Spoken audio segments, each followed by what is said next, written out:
నుంచి దూరంగా ఒక దీపాన్ని చూపించింది. భరతుడు ఉండేటువంటి ఎక్కడది ఏ గ్రామం? నంది గ్రామం.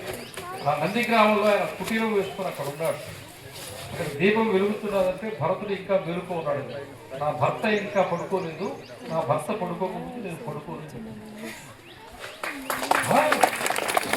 రామాయణం ఊరికనే కాదు, చిన్న చిన్న మాట. నా భర్త అక్కడ ఇంకా వేలుకో ఉన్నాడు. ఏదో లెక్క దేశం, ధర్మం, సమాజం, పరిపాలన ఏదో సాగిస్తున్నాడు ఆయన అక్కడ. నా భర్త మేలుకో ఉండగా నేను పడుకోను. ఆ రామాయణం చదివేరు కాబట్టి సమాజం నిలబడింది. రామాయణం చదివేరు కాబట్టి కుటుంబం నిలబడింది, సంసారం నిలబడింది, దాంపత్యం నిలబడింది. ఆది దంపతులు శివాలయం పోతే పార్వతీ పరమేశ్వరులు ఉంటారు, రామాలయం పోతే సీతారాములు ఉంటారు. వాళ్ళని చూస్తుంటే వాళ్ళు అలాగే ఉండాలని కోరిక ఉంటుంది. అవునా? అవునా? కేజీ మీద ఇంకేదో థియేటర్ల కార్యక్రమాలు గురించి ఏం చూస్తున్నావు? ఈరోజు ఏమి వింటున్నావు? అన్న సంస్కారం ఉందా? బుద్ధి ఉందా? నలుగురిలో మాట్లాడడం చేతొచ్చా? అలాగే మాట్లాడాలా?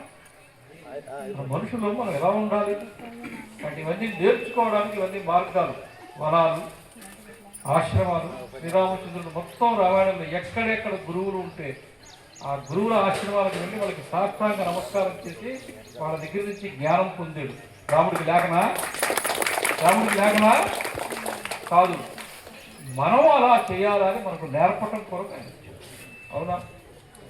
జై శ్రీరామ్, జై శ్రీరామ్, జై శ్రీరామ్, జై శ్రీరామ్. ఏడుకొండలవాడ వెంకటరమణ గోవింద గోవింద గోవింద. చేతులు గోవింద గోవింద. ఏడుకొండలవాడ వెంకటరమణ గోవింద గోవింద. ఆపద మొక్కులవాడ రక్షక గోవింద గోవింద.